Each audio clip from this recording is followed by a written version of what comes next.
For weeks, months, nay. From the very moment you were born, you felt it calling to you. At long last, you'll be united with the programming language you've been longing for. Clojure. Clojure's popularity continues to grow, with companies like Netflix using it to build everything from complex, distributed systems to simple microservices to user interfaces. In Clojure for the brave and true, you'll learn to wield this awesome language to its fullest. Introduction. Deep in your innermost being, you've always known you were destined to learn Clojure. Every time you held your keyboard aloft, crying out in anguish over an incomprehensible class hierarchy.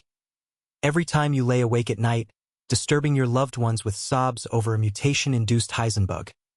Every time a race condition caused you to pull out more of your ever-dwindling hair, some secret part of you has known that there has to be a better way. Now, at long last, the instructional material you have in front of your face will unite you with the programming language you've been longing for. Learning a new programming language, a journey through the 4 labyrinths. To wield Clojure to its fullest, you'll need to find your way through the 4 labyrinths that face every programmer learning a new language. The forest of tooling, a friendly and efficient programming environment, makes it easy to try your ideas. You'll learn how to set up your environment. The mountain of language as you ascend, you'll gain knowledge of Clojure's syntax, semantics, and data structures. You'll learn how to use one of the mightiest programming tools, the macro, and learn how to simplify your life with Clojure's concurrency constructs. The cave of artifacts, in its depths you'll learn to build, run, and distribute your own programs, and how to use code libraries. You'll also learn Clojure's relationship to the Java Virtual Machine, JVM, the cloud castle of mindset in its rarefied air. You'll come to know the why and how of Lisp and functional programming. You'll learn about the philosophy of simplicity that permeates Clojure, and how to solve problems like a Clojurist. Make no mistake, you will work. But this book will make the work feel exhilarating, not exhausting. That's because this book follows 3 guidelines. It takes the dessert-first approach, giving you the development tools and language details you need to start playing with real programs immediately. It assumes zero experience with the JVM, functional programming, or Lisp. It covers these topics in detail so you'll feel confident about what you're doing when you build and run Clojure programs. It eschews real-world examples in favor of more interesting exercises, like assaulting hobbits and tracking glittery vampires. By the end, you'll be able to use Clojure, one of the most exciting and fun programming languages in existence. How this book is organized. This book is split into 3 parts to better guide you through your valiant quest, brave fledgling Clojurist. Part 1, Environment Setup. To stay motivated and learn efficiently, you need to actually write code and build executables. These chapters take you on a quick tour of the tools you'll need to easily write programs. That way you can focus on learning Clojure, not fiddling with your environment. Chapter 1, Building, Running, and the REPL. There's something powerful and motivating about getting a real program running. Once you can do that, you're free to experiment, and you can actually share your work. In this short chapter, you'll invest a small amount of time to become familiar with a quick way to build and run Clojure programs. You'll learn how to experiment with code in a running Clojure process using a read-eval-print loop, REPL. This will tighten your feedback loop and help you learn more efficiently. Chapter 2, How to use Emacs, an excellent Clojure editor. A quick feedback loop is crucial for learning. In this chapter, I cover Emacs from the ground up to guarantee you have an efficient Emacs/Clojure workflow. Part 2, Language Fundamentals. These chapters give you a solid foundation on which to continue learning Clojure. You'll start by learning Clojure's basics, syntax, semantics, and data structures so you can do things. Then you'll take a step back to examine Clojure's most used functions in detail and learn how to solve problems with them using the functional programming mindset. Chapter 3, Do Things, a Clojure crash course. This is where you'll start to really dig into Clojure.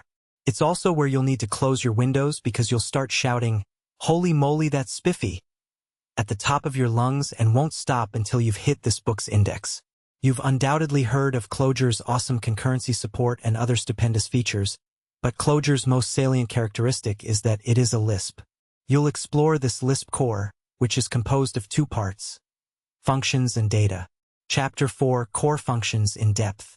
In this chapter, you'll learn about a couple of Clojure's underlying concepts. This will give you the grounding you need to read the documentation for functions you haven't used before and to understand what's happening when you try them. You'll also see usage examples of the functions you'll be reaching for the most. This will give you a solid foundation for writing your own code and for reading and learning from other people's projects. And remember how I mentioned tracking glittery vampires? You'll do that in this chapter, unless you already do it in your spare time. Chapter 5, Functional Programming. In this chapter, you'll take your concrete experience with functions and data structures and integrate it with a new mindset, the functional programming mindset. You'll show off your knowledge by constructing the hottest new game that's sweeping the nation. Peg Thing. Chapter 6. Organizing Your Project. A Librarian's Tale. This chapter explains what namespaces are and how to use them to organize your code. I don't want to give away too much, but it also involves an international cheese thief. Chapter 7. Clojure Alchemy. Reading, Evaluation, and Macros. In this chapter, we'll take a step back and describe how Clojure runs your code. This will give you the conceptual structure you need to truly understand how Clojure works and how it's different from other non-Lisp languages. With this structure in place, I'll introduce the macro, one of the most powerful tools in existence. Chapter 8. Writing Macros. This chapter thoroughly examines how to write macros, starting with basic examples and advancing in complexity. You'll close by donning your make-believe cap, pretending that you run an online potion store and using macros to validate customer orders. Part 3. Advanced Topics. These chapters cover Clojure's extra fun topics: concurrency, Java interop, and abstraction. Although you can write programs without understanding these tools and concepts, they're intellectually rewarding and give you tremendous power as a programmer. One of the reasons people say that learning Clojure makes you a better programmer is that it makes the concepts covered in these chapters easy to understand and practical to use. Chapter 9. The Sacred Art of Concurrent and Parallel Programming. In this chapter, you'll learn what concurrency and parallelism are and why they matter. You'll learn about the challenges you'll face when writing parallel programs and about how Clojure's design helps to mitigate them. You'll use futures, delays, and promises to safely write parallel programs. Chapter 10. Clojure Metaphysics. Atoms, refs, vars, and cuddle zombies. This chapter goes into great detail about Clojure's approach to managing state and how that simplifies concurrent programming.